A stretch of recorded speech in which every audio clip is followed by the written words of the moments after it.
So let's go. I do want to touch on this is really important because then there's this other incredible moment and another example for all of us. And because there's, that dialectic of the specific conditions of a place, and then the fact that when somebody is a truly dynamic, inspiring, visionary leader, yes, they're an influence for all of us, no of matter course. wherever we are, any time, place, or location. Yes. Thomas Sankara. Yeah. Let's play a clip of this documentary, and then Milton, you're going to lead us through Thomas Sankara. Okay, very good.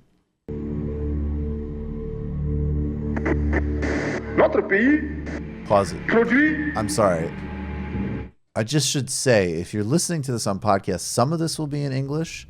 Some of this, he is speaking in French. Right. So I would encourage you to just watch this. You won't miss much, to be honest, but Right. watch the show of we're doing on YouTube, and also, or listen to the podcast we did on it, or look up this documentary. But just so you know, you'll miss a few lines.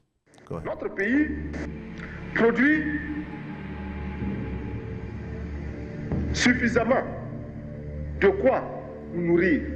Nous pouvons dépasser même notre production, malheureusement. Par manque d'organisation, nous sommes encore obligés de tendre la main pour demander des aides alimentaires. Ces aides alimentaires qui nous bloquent, qui nous inspirent, qui installent dans nos esprits cette habitude, ces réflexes de mendiants, d'assister. Upper Volta, 1983.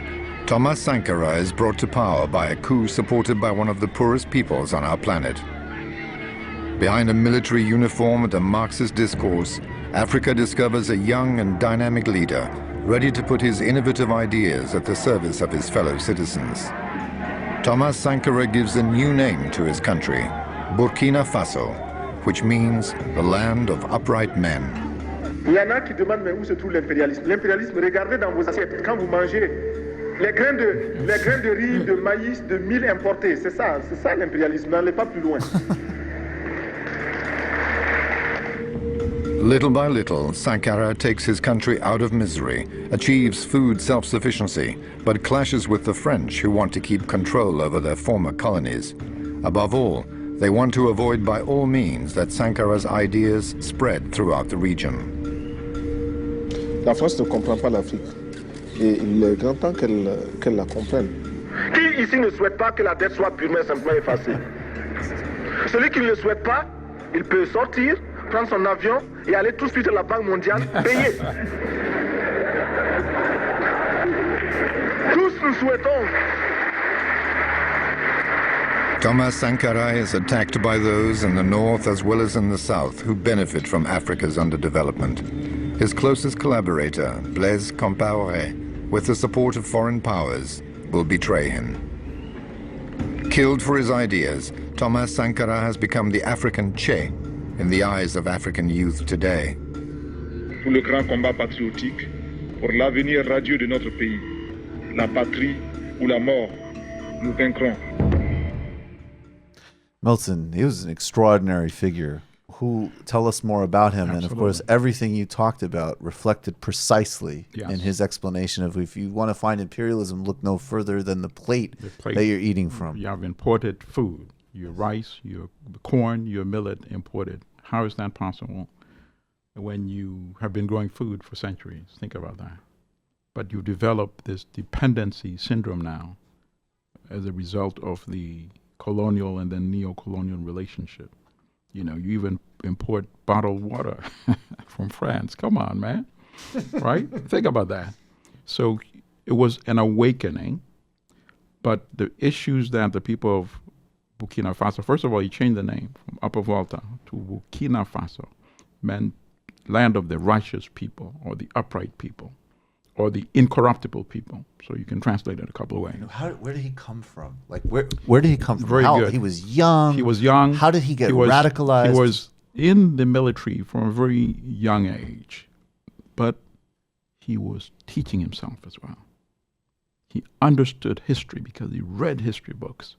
He understood economics because he read the so-called neoclassical, but he also read Marxist economics.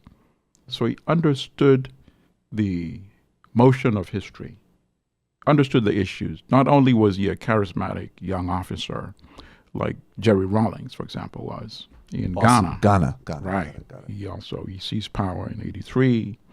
Initially, started off by executing those generals that had gotten rid of Nkrumah. So there was a question of would he be able to stabilize things, but he actually did. But Sankara had a higher level of consciousness. He was much more read when it comes to understanding global economics and the details behind it. Rawlings did. He understood Africa's role in the global economy as providers of raw material, of labor, and as consumers of manufactured goods. So he knew that part. But I think Sankara had a much more detailed knowledge. He could have taught political economy. Oh, he would have been a very popular professor. Yeah, with think that, about with that, that. keeping it down to earth like that too, though. So what did he? I see that with all of these great articulators. Right. They bring it home like that. Yeah. So how he took over the country? How many years did he run it for, and what did he achieve? And then Blaise Compaoré portrayed him. Yeah, What's Blaise the story? Compaoré was actually his closest friend at some point. In fact, he was under house arrest when Blaise Compaoré launched the coup to free him and then said, listen, you are our leader. And that's how he became the president in the first place. And he only lasted 4 years. So what were those years? 79 to 83 to 87. 83 to 87. He ran. And what did he But achieve? in the short time, Yes. he just unleashed a level of pride, consciousness, and ambition that the country had never seen before. He empowered women, for example. He didn't give them just these token jobs. He actually gave them real jobs like officials in the government, ministers in the government. He recruited them in the military, had them trained, and joined the army as weapons. That had never been seen before in West Africa. He had one day, and then the documentary that you played bits of has a lot of some of the details. So I strongly recommend it as well. On Women's Day, he said the men should go out and shop today so they understand, how women have been able to keep them alive with the little money that they provide to them. He empowered the youth, and he changed the relationship between young men and young women. Said, how is it possible that you, a young boy in high school, you can impregnate a young lady, and the lady is the one that gets expelled from school while you stay on like you had nothing to do with it. Right. So he changed the thought process in the entire country, but he also had concrete things that you could point to, like the food sufficiency. Within 3 years, the country became food sufficient. The country built its first rail line that was domestically built with domestic resources without getting a loan for it because everybody rolled up their sleeves, including he himself. And he went to some of the urban areas that had these ramshackle buildings. And he said, why are you living in these when you can actually make solid buildings that also look good? And nobody had told people that this is what you should do. They did that. He was way ahead when it came to environmentalism, got people to plant 10 million trees, rather. He said, this desertification that's creeping up and eating up our country, you can actually stop this. You can play an agent in stopping this. You don't have to just be a victim and see it eating up your farm, your farmland shrinking.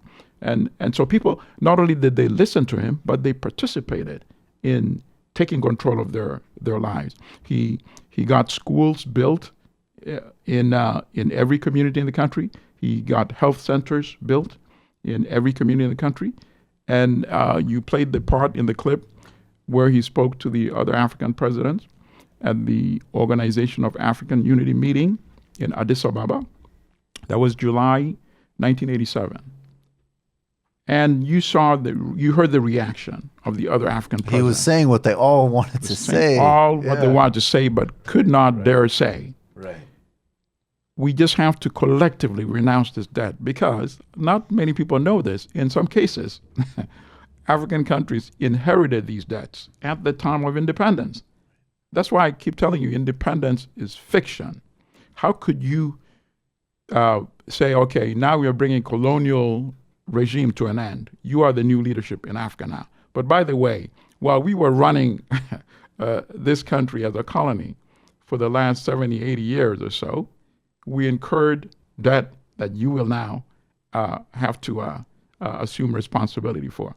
So he said, we can't continue this relationship because we would have no resources to build up our own economies. But we can't do it individually. He said, if I do it alone, as Thomas Sankara, I won't be here for the next annual meeting of the Organization of African Unity. That was July 1987. October, he was dead, 1987. So, and just to be clear, and listen back to the podcast and watch the documentary, because I want to move forward in the last couple of minutes before we get to the post game. But portrayed by Blaise Compaoré, yes, with the direct support of the French government, and Cote d'Ivoire, Ivory Coast. And Ivory Coast. Yeah, because Cote d'Ivoire is the ultimate neo-colony of neo-colonies in Africa, of France. And at that time, Houphouët-Boigny was very close to France. In fact, I don't know whether he considered himself French or Ivorian. Was given the dirty job to convince Blaise to get rid of Sankara, because the example that Sankara was setting was spreading in West Africa, was spreading throughout the African continent, and that was a bad example. And then also Houphouët-Boigny and his country, Ivory Coast, had a direct potential of losing too, because many of the farm workers who work in the cocoa fields in the Ivory Coast are migrant workers from Burkina Faso. And Sankara was saying, no, you can actually be involved in agriculture in your own country now. We'll be growing our own food for ourselves and for export. There's no need for you to be an exploited worker now in the Ivory Coast. So Houphouët-Boigny and Ivory Coast also had a direct interest in getting Sankara eliminated. You've just watched a Michael Brooks show video, and you can watch all of our full main live shows every Tuesday night at around 7 p.m. Eastern Time, and subscribe to get all of the clips you want. We're covering the globe.